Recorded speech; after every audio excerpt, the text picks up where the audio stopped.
tudo bem? Eu sou a professora Liz, sou professora de Geografia e vim aqui falar com vocês sobre uma temática bem importante dentro da geografia, que é sobre mapas, um jeito de mostrar a geografia. Eu peço para que vocês me acompanhem na aula e depois dá aquela olhadinha lá no seu material didático, volume 1, tá? Vamos lá? Para iniciarmos a nossa aula, eu vou trazer para vocês um fator histórico, isso mesmo. E para começarmos, a gente começa aqui, nessa questão do mapa de Gassur, que é um dos mapas mais antigos já conhecidos pela humanidade. Ele data do ano de 2500 a.C., tá? Representava uma região chamada Gassur, que atualmente é o Iraque. Então, eu te convido para pesquisar mais sobre ele, fazer uma boa leitura, que você vai perceber a importância deste mapa para a história da cartografia da humanidade. Em seguida, eu faço uma pergunta. Você sabe o que é um mapa? Você deve se perguntar. Claro que eu sei, né, professora? É óbvio. Um mapa ele vai representar um território. Ele tem temas como clima, relevo, entre outros. Mas, de fato, na ciência cartográfica, nós dizemos que o mapa é uma representação gráfica da superfície terrestre, ou de partes dela, né? Podemos fragmentar em regiões, municípios, né? Uma região de um município, né? Depende da escala que você vai usar. Sua função principal é informar e comunicar conhecimento sobre determinado lugar. Então, a ideia do mapa, de fato, é comunicar, trazer informações sobre um determinado lugar. Tá? E ele se trata de uma linguagem cartográfica. Aqui, a geografia e a cartografia caminham juntas para trazer informações fidedignas em relação à leitura da superfície terrestre de uma forma e uma representação gráfica. Veja só, aqui eu tenho um deles. Imagine que você precisa organizar uma viagem com a sua família e você precisa fazer a leitura de mapas. Então, eu trouxe aqui para vocês um primeiro mapa, que ele é o mapa Brasil Político. Então, ele já tem um título, né? Ele tem também aqui uma questão relacionada à sua legenda, tem uma orientação, tem uma escala, né? Aqui eu consigo visualizar a escala, que significa que ela é 1 por 50 milhões, na escala numérica, e na escala gráfica 1 por 500 quilômetros, né? O que significa isso? Que em 1 centímetro tenho 500 quilômetros. Mas eu quero chamar a sua atenção para a cidade de Sinop, que é sobre ela que a gente vai falar, tá? Vejam que aqui ela é representada lá na nossa legenda como um ponto, cidade, né? Uma cidade. E aqui Sinop. Agora observe os próximos dois mapas, como muda a leitura gráfica desse mesmo lugar, Sinop. Neste aqui, no mapa 2, eu tenho ela representada com um ponto também, né? Mas já com um limite entre municípios.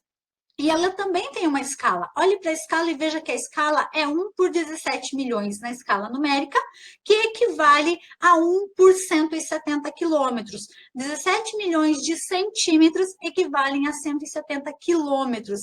Então, é uma leitura desta escala. No mapa 3, eu tenho o centro da cidade de Sinop. E nele, eu consigo ver o arruamento da cidade, eu consigo identificar as principais ruas, né, as regiões da cidade, né, os bairros até mesmo, e eu tenho uma escala de 1 por 99 mil centímetros, ou 1 por 990 metros. Olha só a unidade de medida aqui. Então, aqui eu consegui trabalhar com 3 mapas representando o mesmo lugar, só que com escalas diferentes. A gente ainda vai aprofundar isso. Enquanto isso, a gente vai olhar que aqui a gente identificou, a gente percebeu que os mapas eles são realizados, eles são constituídos de vários componentes. Você sabe quais são esses componentes? Eu vou te mostrar. Olha só, eu tenho o título. Qual é a função do título? É trazer qual é a temática do mapa, né? É trazer o que o mapa representa de fato. Então, esse é o objetivo do título. Depois eu tenho aqui uma legenda, nesse caso representada em cores, e cada cor vai representar um tipo climático do Brasil. Você vai fazer a leitura da legenda, né, que vai representar os símbolos que estão dentro do mapa. Nesse caso, os símbolos são representados por cores. Depois eu tenho aqui a orientação. Qual o objetivo da Rosa dos Ventos? É orientar qual é o norte deste mapa, qual é a orientação principal dele. Depois disso, eu vou ter a escala, né? Neste caso, a escala numérica é 1 por 35 milhões, que equivale a 1 por 350 quilômetros, tá? Então, eu tenho uma escala numérica e uma escala gráfica. E, por fim, eu tenho a fonte. E a fonte, ela vai trazer a informação de onde foram coletadas as informações para a produção deste mapa, tá? De onde que foram tirados os dados, de onde que foram coletadas as informações científicas para compor este mapa. Então, estes são os componentes do mapa. Em seguida, a gente vai falar de escala. Tá? Para você ver como não é difícil entender a escala do mapa, eu trouxe aqui a escala numérica e a escala gráfica. O que eu tenho aqui? A escala numérica ela é representada por números. Ela vai ser lida da seguinte maneira, 1 por 100 mil. Tá? E a escala gráfica ela vai ser representada por um gráfico.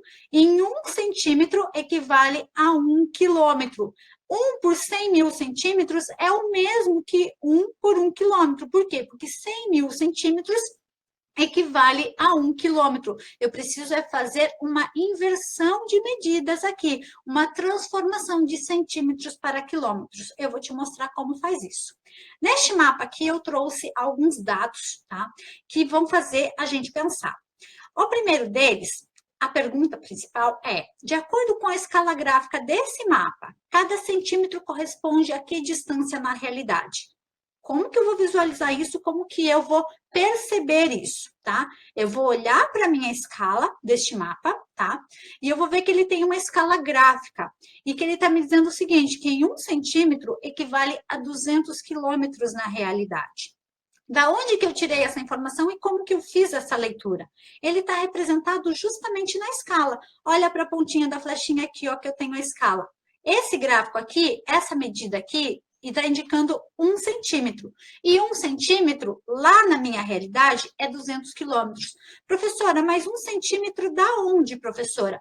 É 1 centímetro da minha régua. Então, eu vou pegar a minha régua, vou medir 1 centímetro neste mapa que você está visualizando aí, e ele vai equivaler a 200 quilômetros se eu fosse percorrer ele em linha reta, tá? Lá na realidade. Então, a resposta para a primeira pergunta é 200 quilômetros. A próxima pergunta diz assim, ó, sabendo que a distância entre Alta Floresta e Cuiabá, Alta Floresta está aqui e Cuiabá está aqui, é de 3 centímetros. 3 centímetros aonde? Eu peguei a régua, medi 3 centímetros lá no mapa, tá? E esses 3 centímetros é no papel. Então, a distância entre este ponto e este ponto é de 3 centímetros. A pergunta é, calcule a distância real em linha reta entre esses dois municípios. Como que eu vou fazer para saber qual é a distância real entre Alta Floresta e Cuiabá se eu fosse percorrer em linha reta esse trajeto? Eu vou fazer uma multiplicação. Se eu sei que em 1 centímetro no mapa, porque a escala está me informando equivale a 200 quilômetros, quanto que 3 centímetros no mapa equivale na realidade? É uma conta bem simples. Eu vou fazer 3 centímetros no mapa, vou multiplicar por 200, o que vai me trazer um resultado, 600 quilômetros. Muito bem. Temos mais uma pergunta sobre essa temática, que é a seguinte.